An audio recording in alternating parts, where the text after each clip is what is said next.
गुजरात के पूर्व गृह राज्य मंत्री और नरेंद्र मोदी के बेहद करीबी अमित शाह एक नए विवाद में फंसते नजर आ रहे हैं।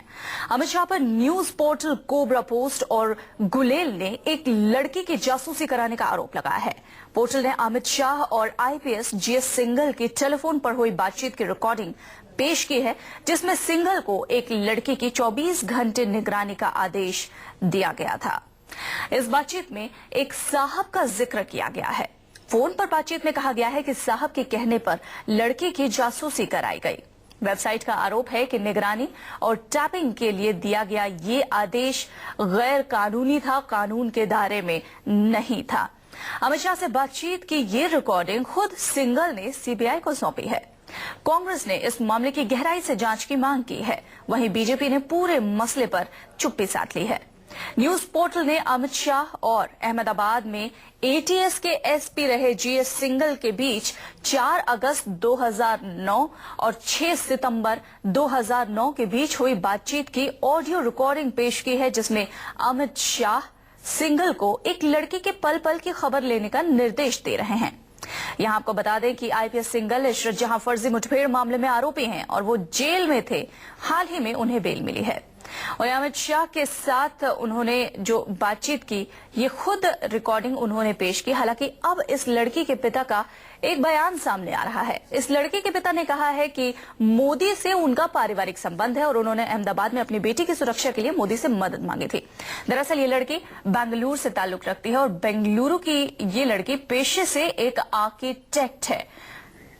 लड़की पर किसी तरह का कोई आरोप नहीं है और मूल रूप से ये लड़की, इसका परिवार गुजरात का रहने वाला है। हमारे संवाददाता अमित कुमार इसी पर ज्यादा बातचीत के लिए हमारे साथ जुड़ गए हैं। अमित, क्या जानकारी मिल पा रही है? अमित शाह एक और विवाद में फंसते हुए नजर आ रहे हैं। देखिए, अमित शाह पर एक बार फिर सवाल खड़े हो रहे हैं कि किस तरह से और क्यों वो सारी चीजों को वर्बली उन्होंने जो आदेश दिया था, एक लड़की की जांच करवाई थी, उसके पीछे लगवाया था, तो ये इसको लेकर होगा। लेकिन मैं लगातार कोशिश कर रहा था अमित शाह से बात करने के लिए, अभी तक उनसे कोई बातचीत नहीं हो पाई है।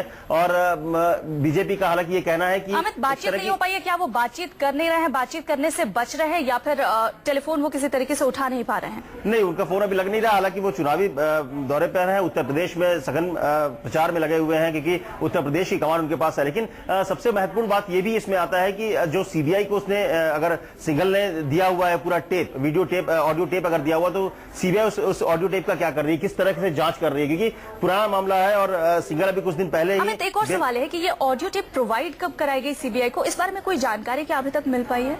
देखिए, जो न्यूज पोर्टल है जिन्होंने इसका खुलासा किया, उनका ये कहना है कि ये जो ऑडियो टेप है, ये जो कैसेट है, खुद सिंघल ने सीबीआई को दिया। लेकिन कब दिया इसकी जानकारी उन्होंने नहीं बताई है। लेकिन हाँ, इतना है कि 2009 की बातचीत है, 2009 में ये बात की गई थी। लेकिन निश्चित तौर पर इस खुलासे के बाद जो अमित शाह बार बार ये कहते रहे हैं कि सीबीआई उन्हें जानबूझकर फंसाने की कोशिश कर रही है, लेकिन इस टेप के खुलासे पर उनका क्या कहना है, ये बहुत जरूरी होगा कि देखना होगा कि वो किस तरह से अपना बचाव करते हैं। क्योंकि उन्होंने पहले भी कहा है कि कांग्रेस और सीबीआई लगातार उन्हें घेरने की कोशिश कर रही है, क्योंकि नरेंद्र मोदी के खिलाफ उनके पास कोई बड़ा सबूत नहीं है। इसलिए अमित शाह के जरिए नरेंद्र मोदी को बदनाम करने की कोशिश है। लेकिन जाहिर तौर पर अब जो ये बात सामने आ रही है अमित, इससे साफ है कि इसका राजनीतिक उपयोग तो जरूर किया जाएगा। आप हमारे साथ बने रहिए। इस बीच हम दर्शकों को ये भी बता दें कि ये जो लड़की थी जिसकी जासूसी की बात सामने आ रही है, इसके पिता का एक बयान, एक सफाई अब सामने आ रही है। लड़की के पिता ने यह साफ कहा है कि उनकी नरेंद्र मोदी से इनके परिवार का एक पारिवारिक संबंध था और उनकी बेटी अपने मां के इलाज के सिलसिले में अहमदाबाद थी।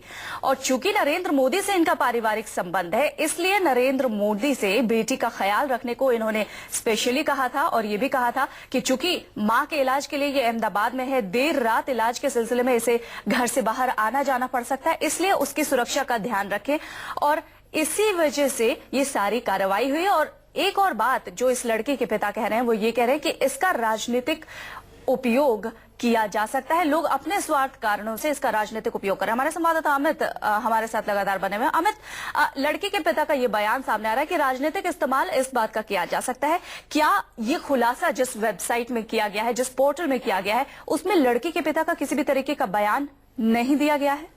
ये बहुत इंटरेस्टिंग है। कल खुलासा होता है और लड़की के पिता सामने अगर इस तरह की बात करते हैं तो निश्चित तौर पर शायद ये भी एक वजह होगी कि सीबीआई के पास ये टेप होने के बावजूद शायद सीबीआई आगे नहीं बढ़ी है, क्योंकि उसके पिता ने जिस तरह से खुलासा किया है कि नरेंद्र मोदी को उन्होंने खुद कहा था और उसके आधार पर ही कि उनको सुरक्षा दिया जाए, उनकी बेटी की रखवाली की जाए और इसी के तहत ये सारी चीजें हैं। अगर ऐसा है तो निश्चित तौर पर ये पोर्टल में जो सारी चीजें बात आई है ये सिर्फ एक इलेक्शन के लिए प्रोपेगेंडा के रूप में इस्तेमाल हो सकता है, इससे ज्यादा कुछ नहीं हो सकता है। और इसीलिए उसके पिता ने शायद कहा है कि ये पॉलिटिकल इसका इस्तेमाल होगा। और क्योंकि अगर सबूत सीबीआई के पास है, अगर ये टेप सीबीआई के पास है तो निश्चित तौर पर सीबीआई ने भी इसकी जांच की होगी और अगर उसमें ऐसा कुछ होता तो ये जांच आगे बढ़ती। लेकिन जिस तरह से लड़की के पिता सामने आए हैं, सामने आकर उन्होंने ये बात कही है तो निश्चित तौर पर ये एक महत्वपूर्ण विषय है और इस पर मुझे लगता है पोर्टल के जो लोग हैं उनको भी सफाई देनी चाहिए, उन्हें भी ये बतानी चाहिए कि उन्होंने इनका वर्जन क्यों नहीं लिया था, इन सारी चीजों को सामने क्यों नहीं रखा था। चलिए अमित, इस खबर पर आप अपनी नजर बना रखिए, अपडेट के लिए आपके पास लौटेंगे। फिलहाल तमाम जानकारी के लिए आपका बहुत शुक्रिया।